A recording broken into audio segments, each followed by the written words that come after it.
Tem gente que acha que exportar é tirar a comida do prato de alguém e botar no prato de outro que paga mais caro. Isso é uma visão ideologicamente equivocada e tosca e tacanha da realidade.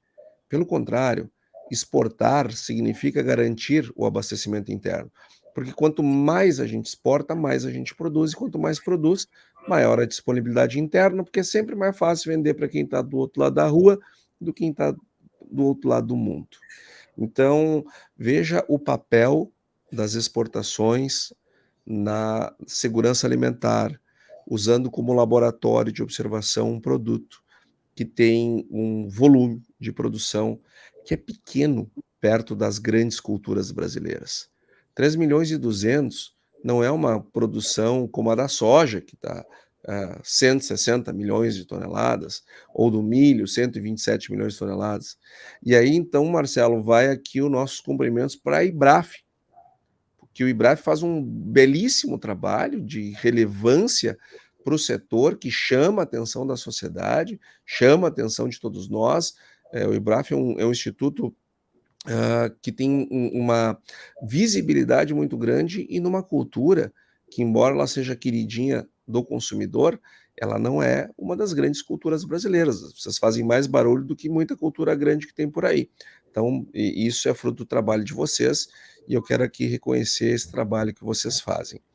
E outro ponto importante que o Marcelo traz para nós, é essa questão da mudança dos hábitos das pessoas. De fato, quem tem mais pressa, quem precisa resolver os assuntos de maneira mais rápida, ela nem sempre o feijão é uma boa alternativa. Mas como é que a gente resolve aqui em casa, Marcelo? Aqui pode faltar eu em casa, mas o feijão em casa não falta, tá? Aqui a minha mulher, meu filho, não tem conversa se não tiver o feijão na mesa todos os dias.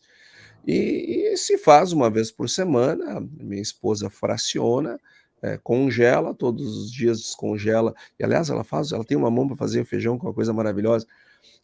Ainda bem que ela não está ouvindo aqui também o programa. Hoje em dia, fazer feijão e errar também está muito mais difícil que ano passado, né? Hoje é muito mais fácil acertar o feijão. E ela porciona lá e tem feijão a semana inteira, que não é 5 dias, não, que não são 5 dias, que são 7 dias da semana tem feijão aqui em casa, porque ele é um produto altamente nutritivo, saborosíssimo e que tem uma combinação perfeita com tudo que a gente faz da nossa culinária. Então, é um produto muito bom.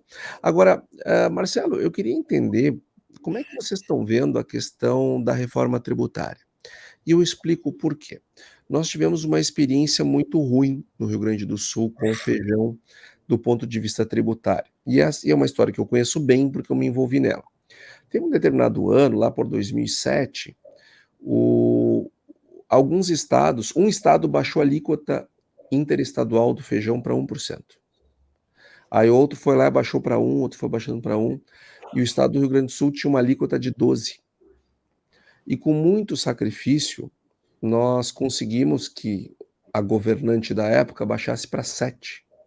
E nós dizíamos, não vai adiantar nada. O Rio Grande do Sul vai deixar de produzir para outros estados. E nós vamos ganhar 7% sobre um volume muito menor. Era melhor ganhar 1% sobre um volume muito maior. Em termos de receita vai ser melhor, nós vamos produzir mais.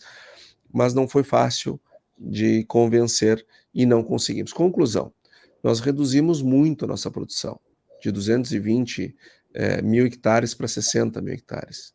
Então, e ficamos apenas produzindo para o consumo interno do Estado, por razões tributárias. E nós sabemos que essas questões também elas foram bastante debatidas em outros estados. Então eu queria entender, Marcelo, diante da reforma tributária, enfim, vocês enxergam ainda a tributação como um empecilho para o desenvolvimento da cultura no país? Eu acredito que enquanto não tiver uma reforma tributária que possa tornar efetivamente mais justa essa tributação, a gente vai continuar tendo muitos problemas, né? O IBRAF nasceu, na verdade, em 2005, como instituição orientado por um professor de economia da Universidade Federal aqui do Paraná, que quando nós colocamos a questão da sonegação que havia naquele período, porque o ICMS era 12%, você imagine o que acontecia com o estado que mais produzia feijão, que era o Paraná. Então, a gente conseguiu fazer um levantamento, comprovar isso, até pela inocência na época, eu não conhecia onde é que eu estava me metendo, na verdade, e eu cheguei a conversar com esse professor da universidade como é que a gente poderia conduzir isso, porque produtores estavam sendo chamados a responder pela sua movimentação em conta bancária, né? Já começava naquela época a fiscalização, e não batia com a realidade das notas fiscais, e era o feijão. Por outro lado, os empacotadores estavam pagando propinas, né? É a realidade daquela época, a gente tem que ser muito claro, e começou a sair mais caro o peixe do que o molho, ou o molho do que o peixe. Então, como é que a gente iria fazer? E ele sugeriu uma associação. Daí ele parou, pensou, entrou em contato alguns dias depois. Olha, um instituto, uma associação, você vai ter que apontar o dedo para quem é que está reclamando, que está sonegando. E daí você vai identificar pessoas que estavam dentro do processo, que não havia outra forma. Era como se trabalhava. E foi aí que a gente conseguiu reduzir para 1%. Na sequência, Minas zerou, e aí começou um movimento diminuindo alguns estados para 1%, outros para 4%. Sempre que a gente pôde, a gente instou para que lideranças do Rio Grande do Sul defendessem também o ICMS do feijão. E o que a gente ouvia é que seria cesta básica, e se reduzisse do feijão, teria que reduzir do arroz, reduzindo do arroz, teria um impacto muito grande.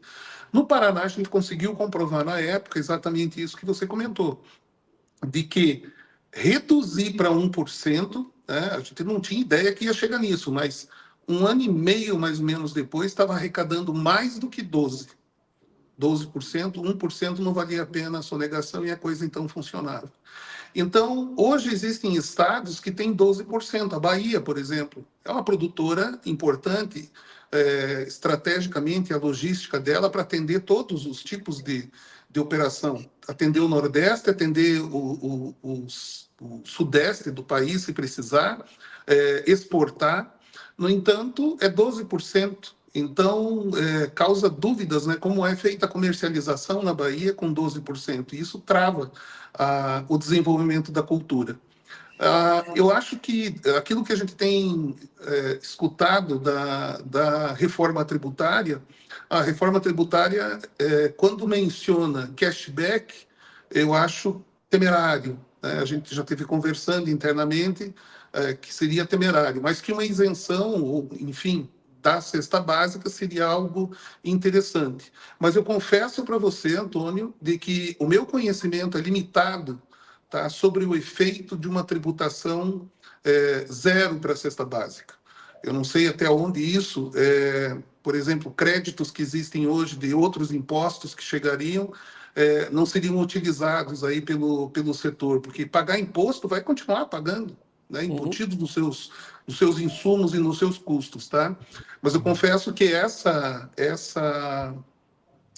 questão, ela, a gente tem olhado ela, mais observado do que sendo ativo efetivamente em Brasília, no que tange aí a nova, né, a reforma tributária efetivamente.